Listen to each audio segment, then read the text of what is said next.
Tapi aku penasaran, Iran tuh kok bisa tahu ya nuklirnya dari Amerika? Emang ada mereknya nuklir? Oke, bagus.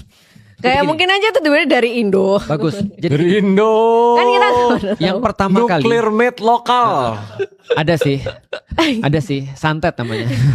Oke, jadi gini, nuklir itu pertama kali dikembangkan oleh ilmuwan yang ada di Amerika. Oke. Filmnya ada namanya Oppenheimer. Iya. Oh, oke. Nah, itu pertama kali dikembangkan reaksi fisi. Nuklir namanya. Jadi dari reaksi fisi itulah ditemukan satu bom yang benar-benar bisa ngubah dunia.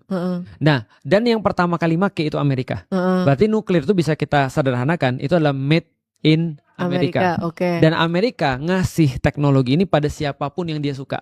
Oke. Nah, ketika terus kemudian Iran lagi di posisi dia ngasih itu sebenarnya ke Iran. Oh, oke. Lalu terus kemudian ya lewat Israel lah ya. Nah, lalu terus kemudian ketika Irak lagi bermasalah sama Iran, ketika zamannya Ayatollah Khomeini yang ketika habis revolusi Islam Iran, musuhan kan Iran sama Amerika kan? Iya. Amerika ngambil Irak untuk ribut sama Iran.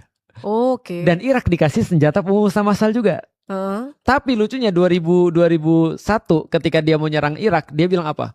Irak punya senjata pemusnah massal. Yang ngasih siapa? Amerika.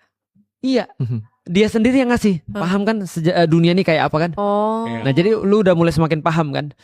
Oke. Berarti ini serangan ke Iran, bukan hanya serangan ke Iran. Tapi tadi kalau Raymond tanya apa alasannya nuklir?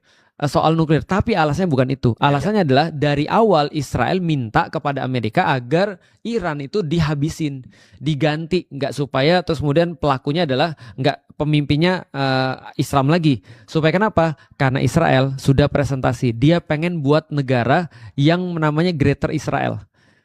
Israel Raya. Israel Raya itu dari Sungai Eufrat sampai Sungai Nil.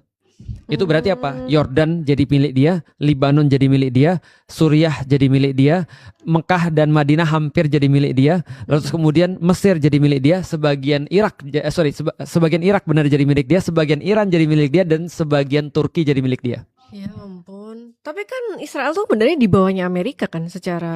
Ya, proyek kolonisasi tadi. Nah, terus kok bisa dia? Seberkuasa itu sampai suruh Amerika. Iya, Bagus. kan ngomong sama atasannya sendiri kan itu. Bagus, berarti Amerika bukan berkuasa sendiri kan? Berarti Amerika ada yang nguasain lagi kan?